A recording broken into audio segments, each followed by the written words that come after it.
Buon pomeriggio a tutti voi. Abbiamo due sfide. La prima di essere svegli a quest'ora. La seconda di capirci. Io parlerò in spagnolo. Non è la mia lingua madre, ma io parlo spagnolo con l'accento portoghese e con la grammatica italiana, quindi possiamo capirci. Muy buenas tardes a todos, todas, hermanos y hermanas. Fue una sorpresa ser convidado, invitado para llegar aquí y compartir con ustedes un poco de la interculturalidad. Muchos nos miran como especialistas en interculturalidad.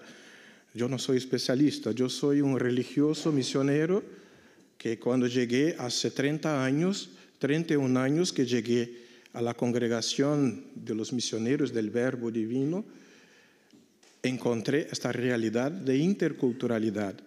Pues de eso partimos.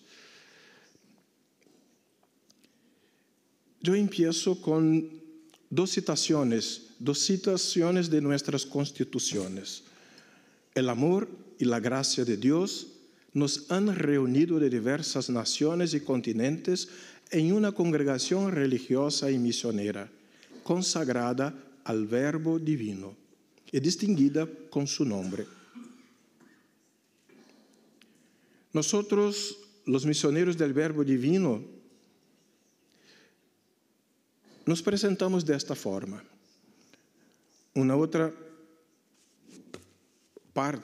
citación de nuestras constituciones, una nota peculiar de nuestras comunidades es el hecho de que personas de diferentes países vivan y trabajen juntas.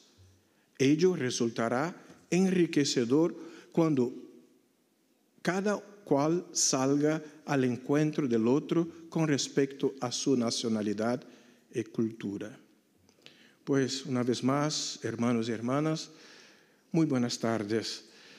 Y como ya dije, mi participación en este panel no es la participación de un especialista. Yo no soy antropólogo, yo no soy sociólogo, yo no soy un especialista en interculturalidad, sino que un religioso que ha vivido siempre en comunidades interculturales. Nosotros, los misioneros del Verbo Divino, nos comprendemos y nos presentamos así como testifica nuestras constituciones. Por eso les he presentado dos citaciones, el prólogo y la Constitución 303. En nuestro 18 capítulo general afirmamos que la interculturalidad es parte de nuestro ADN, DNA, y por lo mismo nuestro modo de vivir y realizar misión, sea como individuos, sea como comunidad. En esta breve presentación, me gustaría compartir un poco de mi historia cultural o intercultural. Hemos tenido en esta mañana 4 testimonios personales sobre la esperanza de los jóvenes. Ahora quisiera presentarles un poco mi experiencia intercultural como punto de partida para esta reflexión sobre la interculturalidad.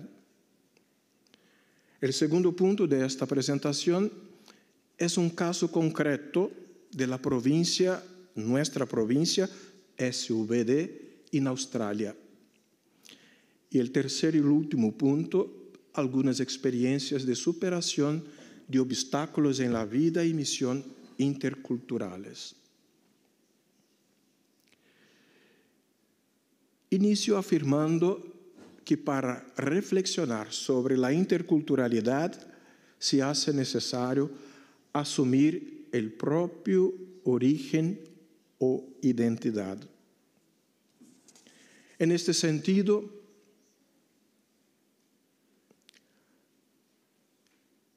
he elegido empezar presentándome y a la vez invitándoles a revisitar su propia historia y punto de partida. No quiero simplemente hablar de mí y presentarme, pero es una provocación para que cada uno, cada una pueda revisitar su propia historia o su punto de partida. Yo soy Anselmo Ribeiro, el sexto hijo de una familia peculiar. Soy brasileño. Peculiar por lo mismo de su formación. De parte de mi madre, mi bisabuelo fue un portugués que se casó con una mujer negra descendiente de los esclavos o esclavizados. De parte de mi papá, el abuelo era negro y la abuela mestiza, que todavía esta abuela se recordaba de un ritual de iniciación al cual ella fue sometida en su adolescencia.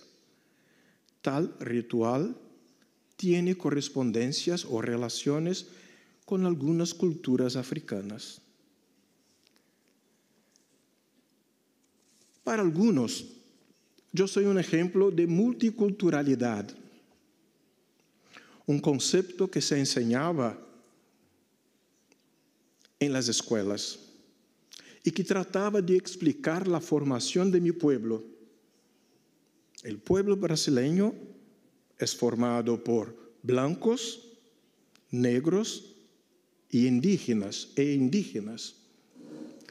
Sin embargo, ustedes pueden mirar a mí, el color de mi piel, por ejemplo, no es negra, mi piel no es negra, tampoco es blanca. Yo no soy rojizo.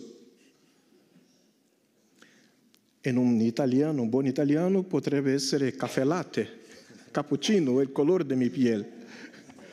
Es decir, así como yo, había también otros que no se encuadraban en ninguna de esas categorías básicas de la multiculturalidad que nos enseñaban en la escuela, en las escuelas. Para eso, para aquellos como yo, que no se encuadraban en estas categorías, se debía buscar otra clasificación. Todo se resolvía con clasificaciones. Eso porque la idea de multiculturalidad permite organizar un fenómeno cultural como si las personas fueran objetos en un instante, en una estantería. Tiempo después pude comprender que la realidad que vivíamos no se trataba de multiculturalidad, pero sí de interculturalidad. Mucho tiempo después me di cuenta de eso. El origen de mi familia, se me olvidó decir, en la foto anterior estaban mi papá y mi mamá, estos, a casi 70 años atrás. Pues, el origen de mi familia no era algo estéril y pasivo, como libros organizados en una estantería. Era vivo, conflictivo. Mi abuelo, que era hijo de un portugués con una negra, que descendiente de esclavos, mi abuelo no quería que mi mamá se casara con un hombre de color. Es decir, las cosas no se organizan de tal modo como el concepto de multiculturalidad intentaba de hacer. El origen, vuelvo a decir, de mi familia no era algo estéril y pasivo. Era vivo, conflictivo, pero a la vez vistoso y con muchos colores.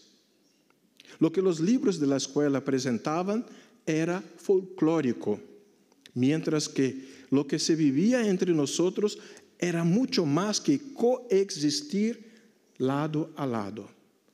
Era interrelacional.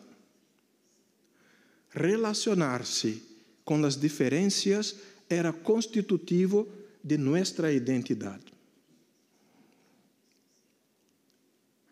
Y aquí entonces debo hacer una pregunta. En tu historia personal, familiar, hay elementos que ayudan a entender lo que significa formar una identidad a partir de esta relación, del relacionarse con las diferencias culturales. Mark, aquí a mi lado, porque cuando me acerqué de él, pensaba que fuera un italiano por su apellido, pero no, viene de los Estados Unidos. Un norteamericano con apellido italiano. Bueno, cada uno puede responder. En tu experiencia, ¿cuáles son esos elementos que pueden ayudarte a entender lo que significa una identidad que es formada a partir de relaciones culturales con lo diferente? Bueno, yo hablé de multiculturalidad que nos enseñaban en las escuelas, pero también dije que en algún momento me di cuenta que aquello se trataba de interculturalidad. Es cierto que la comprensión de interculturalidad llegó mucho después, así como el desafío de pasar de una visión multicultural a una visión a la intercultural, a la visión intercultural. En ese camino, yo abracé la vida consagrada como misionero del Verbo Divino. En ese entonces, en la formación, se hablaba mucho de nuestra internacionalidad. O sea, son 3 conceptos. Y nosotros contábamos, de hecho, hasta hoy, contamos el número de naciones o de nacionalidades que formaban y forman nuestra congregación. A cada año publicamos las estadísticas, cuántas nacionalidades, en cuántos países estamos, como si eso fuera en mi grupo hablábamos de los trofeos, y a veces se tornan los ídolos, como ayer reflexionábamos por la mañana, porque decimos, somos internacionales, estamos en 70, 80 países, somos de 80 nacionalidades. Aún así, todavía lo hacemos. Entonces yo salí de la multiculturalidad y entré en una congregación que es internacional. Eso para mí, en aquel entonces, 30, 31 años atrás, era algo nuevo e enriquecedor. Pero lo que los años en la vida religiosa misionera verbita me hicieron comprender es que eso de los números, cuántos países, cuántas nacionalidades, no era suficiente para formar comunidades que testimonian la buena nueva en un mundo herido por divisiones e intolerancias. Divisiones, intolerancias, sobre todo divisiones, clasificaciones, la estantería con los libros. Una comunidad internacional, en nuestro caso, yo me di cuenta y nosotros nos dimos cuenta que no bastaba eso. Y entonces aquí el capítulo 19 de la Sociedad del Verbo Divino dice: nuestra identidad también se manifiesta a través de nuestra vida intercultural en nuestras comunidades. Estas características subrayan la riqueza de la diversidad entre los cohermanos que provienen de diferentes nacionalidades y culturas. Para nosotros, SVDs, eso significa ser un símbolo vivo de la unidad en la diversidad dentro de la iglesia. Pero anteriormente, en el año 2012, el capítulo general de aquel año decía que las comunidades interculturales deben ser conscientemente creadas, intencionalmente promovidas, cuidadosamente tratadas y atentamente nutridas. nosotros llegamos al punto de reconocer la necesidad de cuidar de este aspecto de nuestra vida y misión, pues inevitables tensiones y conflictos entre los cohermanos debido a las diferencias generacionales, al racismo, al etnocentrismo, las diferencias de personalidades y los estereotipos surgen en nuestras comunidades. Admitimos que eso existe.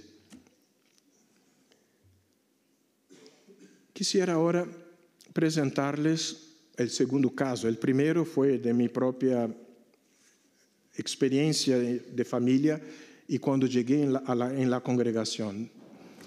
El segundo momento, quisiera presentarles nuestra provincia en Australia. ¿Por qué Australia? Bueno, Australia, nuestra presencia, como pueden ver, es más de 100 años. En 1920 llegamos en Australia.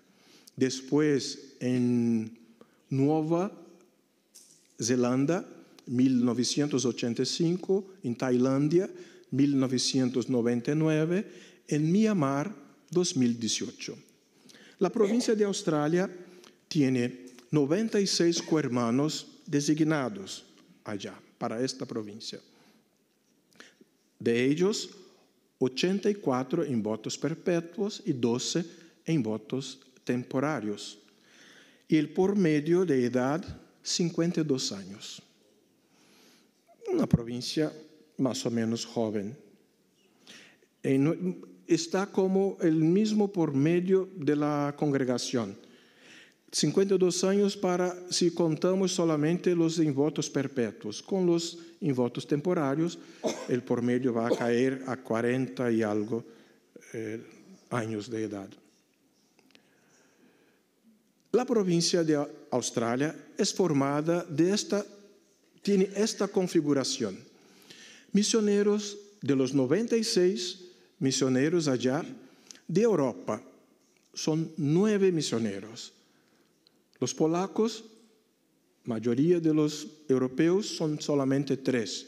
Un eslovaco, un alemán, dos de Holanda, holandeses, uno de Irlanda, uno de Italia. De las Américas son 4. Uno de Chile, 2 de los Estados Unidos, 1 de Ecuador. De Asia son 65 del total de 96.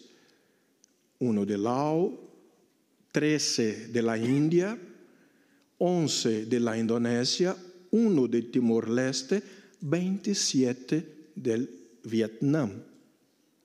6 de las Filipinas, 1 de Tailandia, 1 de Myanmar, 3 de la China y 1 de Corea. Obviamente, Corea del Sur. De África, 2 de Madagascar, 3 de Ghana, 1 de Angola. Es decir, son 6 del continente africano. Y de la Oceanía, de la misma Australia, 6. Una provincia con más de 100 años. En este momento, de Australia, son 6 cohermanos. 1 de Nueva Zelanda, 1 de Vanuatu, 2 de Fiji. Este de Fiji, 1 de ellos es el provincial y 2 de Tonga. Bueno, 12 de la Oceanía. Australia es la provincia con el número más grande de nacionalidades en nuestra congregación. Por eso aquí les presento este caso. Yo veo que ya mi tiempo ya se va. El trasfondo sociopolítico de los miembros de la provincia de Australia. Bueno, hay que pensar que es importante mirar que en Australia, en el inicio del siglo pasado, hubo una especie de una política llamada Australia Blanca, en 1901, que dificultava a entrada de migrantes não britânicos. Incluso os nossos alemães que estavam em Papua e deviam chegar em Austrália tiveram dificuldades naquele entonces. Tailândia e Myanmar são países onde o multiculturalismo não se habla. São países mais hegemônicos e, a la vez, isso eu saco de um artículo do mesmo Provincial, a la vez chegam a ter alguma desconfiança com os estrangeiros. Nueva Zelanda é um país em donde permitem que seus cidadãos tenham, por exemplo, doble cidadania. No, para eles isso não é um problema. Muitos de estes que chegaram em Austrália, como por exemplo, estes que são a maioria, os de Vietnã, chegaram de uma situação traumática. Alguns chegaram em los barcos, huyendo de seu país. Os que chegaram de Myanmar, por exemplo, traem todavia, ou mesmo de Vietnã, as heridas do comunismo, por exemplo, ou pautas de abuso de poder generalizado. ¿Por que isso é importante? En el intento provincial de trabajar por la vida intercultural como misión, los cohermanos de la provincia tuvieron que hacer un gran esfuerzo para encontrar formas de llegar hasta las cicatrices de los conflictos en gran escala. No podían tratar las heridas que se presentaban en esta provincia tan intercultural y a la vez internacional, de forma superficial, como en México dicen con estos curitas, band-aid. No podía ser de esta forma. Y entonces ellos empiezan con algunas estrategias para sanar la comunidad intercultural. Si es verdad que la interculturalidad toca la identidad cultural, es fundamental que se diseñen estrategias adecuadas para sanar estas identidades cuando están heridas. La curación, la sanación y la reconciliación deben ser los resultados positivos de la vida comunitaria intercultural. Por ejemplo, algunos cohermanos vietnamitas de la provincia de Australia empezaron a compartir sus historias a través de un ritual organizado por la provincia. Empezaron a hablar de sus dolorosos recuerdos. Contar la verdad se convirtió en una forma de curación para aquel que narraba su historia, aquel que contaba su historia. Y a través de la vulnerabilidad que estaba siendo compartida, los cohermanos se pusieron en solidaridad y la provincia y la comunidad experimentó una unión más grande entre los cohermanos. Un ejemplo. Otras actividades, por ejemplo, las misas multiculturales. En muchos lugares en donde estamos es muy común decir que los berbitas trabajan con migrantes. Puede ser que sí, puede ser que no. Muchas veces tenemos un cohermano de una nacionalidad que va a su grupo cultural para celebrar la misa en los fines de semana. Lo que Australia hizo fue promover misas interculturales. No la misa de los indonesianos o de los filipinos o de los irlandeses, pero que se sentaran, que celebraran juntos para crear puentes en lugar de divisiones y muros. Los cursos de aculturación son más de 20 años que se viene organizando estos cursos para los recién llegados a Australia, profundizando aspectos de la vida e historia en este país. Mejor dicho, del país, de Australia. Y para otra actividad, inmersión en familias australianas. Los que llegan a esta provincia y después van a ser enviados a Nueva Zelanda o a Myanmar o Tailandia, pero ellos van a hacer la experiencia de vivir con una familia australiana en diversas regiones del país. Por último, la formación intercultural.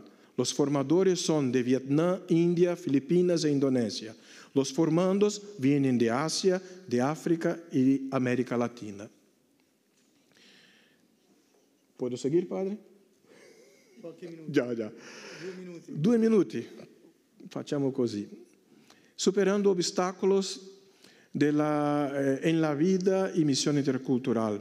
Aquí hay que potencializar la interculturalidad, pasando de una visión de la diversidad a la visión del diferente. Podemos simplemente decir, somos diversos, pero mejor entender que somos diferentes. Y ser diferentes es parte de nuestra identidad. Cultivar el diálogo, eso es parte para nosotros como verbitas, misioneros del Verbo Divino, es una condición fundamental para la vida y misión intercultural, el compartir. Solo podemos decir que vivimos en la interculturalidad si compartimos. De otro modo, seguiremos como las clasificaciones y seremos multiculturales. Esforzarse para vivir como verdaderas comunidades interculturales, para nosotros ya es misión. Nuestra vida en comunidad es misión y en comunidad intercultural. El tercer punto que puede ayudarnos y que nos ayuda a nosotros a superar los obstáculos de la vida intercultural es aceptar que muchas veces seremos extranjeros en nuestra propia tierra. Los de Australia, de 96, solamente 6 son australianos. Es decir, estos 6 cohermanos en Australia, al final son ellos extranjeros en su tierra, porque hay 27 vietnamitas, para decir solamente de Vietnam. ¿Qué significa ser extranjero en su propia tierra? Es aceptar oír el otro hablar en su lengua, sentir el olor de su comida, sea la comida brasileña, sea la comida indiana, sea la comida alemana. Es también cuidar cómo hablo, el modo como hablo, evitar las palabras que pueden tener doble sentido y causar heridas en aquel cohermano que apenas llega y no sabe que... Bueno, sabemos que hay tantas palabras con doble sentido, a veces no intencionales, otras veces con mucha intención. Y al final es necesario sensibilidad, observación, respeto, silencio, contemplación. La interculturalidad puede convertirse en una mística. Y yo termino, mi conclusión es, para el testimonio de la vida consagrada, la interculturalidad es también una oportunidad de anuncio y profecía. Podríamos añadir de esperanza. Esta última, el caso, la profecía, no puede ser fundamentalista, tampoco puede ser violenta. En nuestro testimonio como consagrados, podemos tomar la interculturalidad como señal, como faro, que indica una nueva realidad posible. Esa realidad ya existe en el mundo. El mundo es intercultural, pero todavía le falta algo para completarla. Y termino diciendo que construir una comunidad intercultural no es solo convivir con otras nacionalidades, va más allá, es valorar y enriquecerse mutuamente. Somos desafiados a aceptar y valorar las diferencias y estar abiertos a la transformación. Aquí tenemos la más grande oportunidad, de eso se trata mi compartir. Aquí tenemos la más grande oportunidad, que es la de transformación, y dejarnos transformar por el Espíritu de Dios que suscita la diversidad. El Espíritu de Dios suscita la diversidad. Muito obrigado. Grazie mille, muchas gracias.